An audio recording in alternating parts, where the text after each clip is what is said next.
صراط الذين أنعمت عليهم غير المغضوب عليهم ولا الضالين۔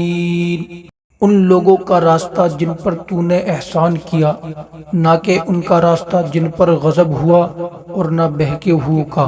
صراط مستقیم سے مراد ان لوگوں کا راستہ ہے جن پر اللہ تعالیٰ نے احسان و انعام فرمایا، اور جن لوگوں پر اللہ تعالیٰ نے اپنا فضل و احسان فرمایا ان کے بارے میں ارشاد فرماتا ہے وَمَن يُطِعِ اللَّهَ وَالرَّسُولَ فَأُولَئِكَ مَعَ الَّذِينَ أَنْعَمَ اللَّهُ عَلَيْهِمْ مِنَ النَّبِيِّينَ وَالصِّدِّيقِينَ وَالشُّهَدَاءِ وَالصَّالِحِينَ وَحَسُنَ أُولَئِكَ رَفِيقًا۔ ترجمہ: اور جو اللہ اور رسول کی اطاعت کرے تو وہ ان لوگوں کے ساتھ ہوں گے جن پر اللہ نے فضل کیا، یعنی انبیاء اور صدیقین اور شہداء اور صالحین، اور یہ کتنے اچھے ساتھی ہیں۔